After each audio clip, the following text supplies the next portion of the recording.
Are you looking forward to your 2024 tax return? In today's video, I'm going to be discussing and sharing with you an effective budgeting strategy or strategies in order to maximize your tax return and make the most of that hard-earned money that you made for 2023. Let's go ahead and get started. But first, what I need for you guys to do, if you have not done so already, is to go ahead and subscribe to my channel for more valuable financial and budgeting tips that I provide to you from my perspective of being mortgage free and investing for my first $100,000. Subscribe for more helpful tips. Tip number one, or step number one that you should do, is you need to assess your financial situation. Before you start planning out how you're going to use your tax refund, evaluate your current financial situation. Please take a look at your expenses, your outstanding debts, any savings. This is what's going to help you make an informed decision about how you will allocate your funds wisely if you are past due on bills. This is also a great time to get yourself caught up on those negative balances that you may have, okay, so that we can make them into the positive range. You also may want to go ahead and add funds to your month ahead fund or emergency fund if you have one or both of those. So this is the time to evaluate what is a financial priority and put the max to those individual funds, and that is assess your financial situation. Next, after assessing your financial situation, you want to go ahead and take the next step of setting your financial goals. Determine your financial goals for this entire year if you have not done so already. Do you want to pay off your debt? Are you trying to save for a vacation? Are you trying to invest in your future? Setting up these clear objectives will guide you in your budgeting decisions and make it to where your tax refund is used purposefully, okay? Because we want it to be used purposefully, not just willy-nilly, not just spending it or saying, oh, I'll put a little here, I'll put a little there. No, we need an actual plan. We don't want to waste any of the funds that we receive, and we want to make sure we are putting each dollar to work for us this year. So even if you don't accomplish all of the goals fully this year, you will be a lot closer to them than never starting them or attempting them to put a plan in place at all. And number two is we're going to set some financial goals for ourselves. Now, you can do this digitally, or you can do this with a notebook, pen and paper. Write down all of the things or all of the goals that you would like to achieve for this year, the amounts, the time frames, reasonable time frames, guys, reasonable, all right? And then that's the first start of the plan. After we set our financial goals, we want to go ahead and do the next step, which is prioritize our essential expenses. So that means allocating a portion or a percentage of your tax refund towards essential expenses like rent, utilities, groceries, anything that's involving the four walls. We need to go ahead and make a budget to cover these necessities for maybe a month or two, whatever feels comfortable for you. This is where that month ahead fund that I talked about earlier comes into play.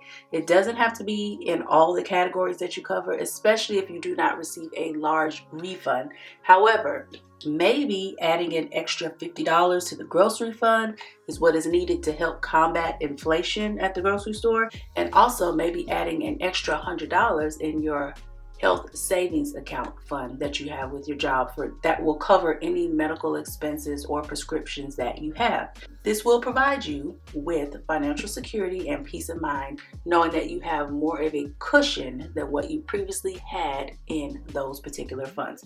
So again, we want to make sure that we are prioritizing the essential expenses that we need. Next, we want to go ahead and pay down any high interest debts with our 2024 tax refund. If you have an outstanding debts, use a portion of your tax refund to pay them off. Guys, focus on high interest debts first, as they tend to accumulate more interest over time.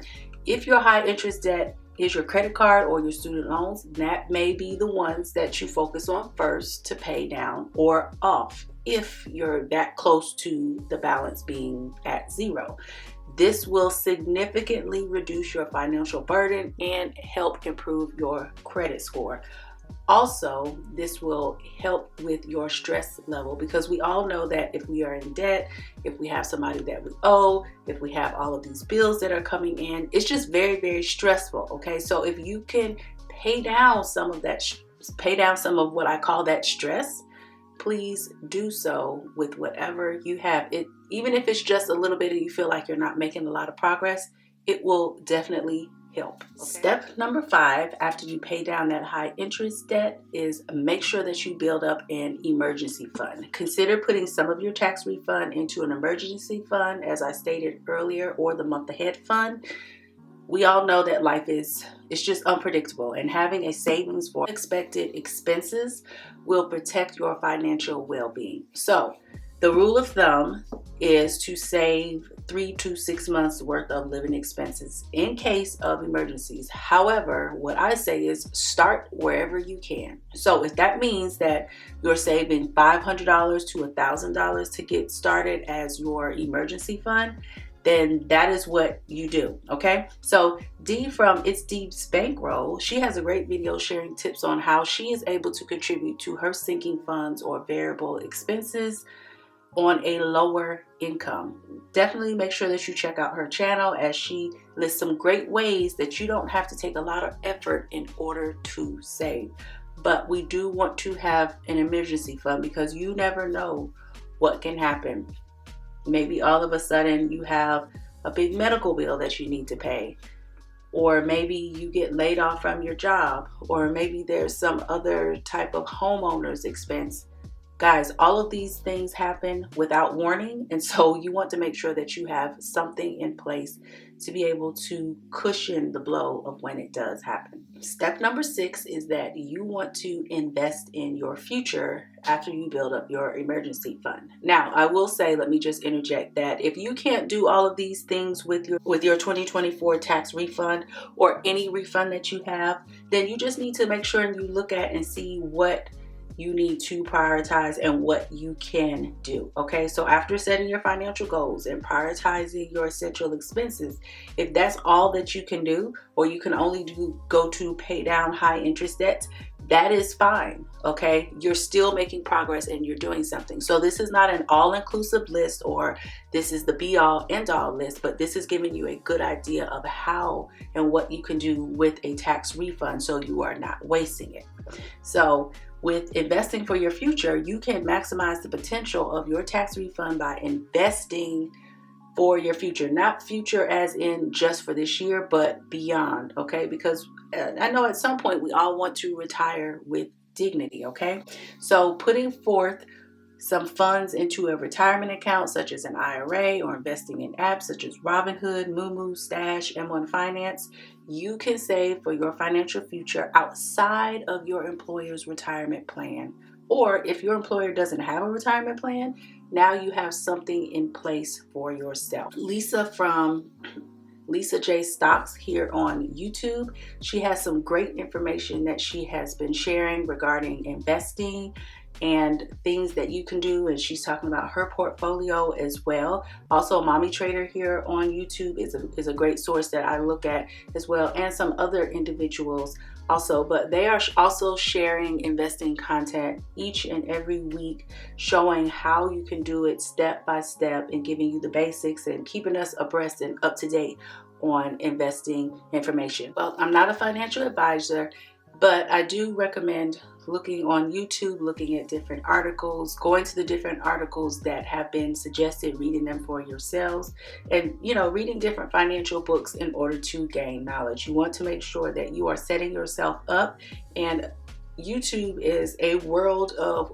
wealth and knowledge that provides you with free content. All you have to do is go out there and grab the information. So the next thing that you want to do is treat yourself. Okay, so I am big on self-care and making sure that your whole self is good, in addition to everything else that you're doing and taking care of, all the other people in the world that you're taking care of, your job that you're doing, your children, your spouse, your partner, whoever it is. I'm big on treating yourself. So after taking care of essential expenses, debts, savings, and investments, it's okay to enjoy a small treat, okay? So you can use a small portion of your tax refund to reward yourself for your hard work. Just remember though, guys, that to do so in moderation and avoid overspending. So if that means that you just put $25 to the side, or you put $50 to the side, and you say that this is what you're going to use to treat yourself, maybe to take yourself out, maybe to get your nails done or your pedicure, something like that, that is fine. After all, you did work for that money. Now, I know it's controversial, and a lot of people say, well, you shouldn't be getting back a refund from the government anyway. However, I don't know too many people that have been able to, down to the T, make sure that they don't get back a refund of something, or that they don't owe. I know personally for me, I have reworked that W-4 form so many times, adding in to where they could take out extra money from my check, each paycheck, because you can do that, where you can have like a percentage or an amount to be taken out of your check extra for the government as far as taxes. However, I have never been able to get down to where I don't owe them and they don't owe me, meaning the government. So if you are able to do that, please share down in the description box your tips regarding that, because I know a lot of people, you know, it's like an iffy situation. It's like, well, why are you allowing the government to hold your money tax-free? Well, not tax-free, but for them to gain interest off of it. And like I said, if you're able to get it down to zero, great. I have never been able to do that. I say treating yourself is okay. Okay, if it's good for your mental health, and it helps you, and it helps, you know, it doesn't make you feel stressed out, and it helps to relieve some of the stress from paying off debt and being in debt, then treating yourself is okay. All right, treating yourself is okay.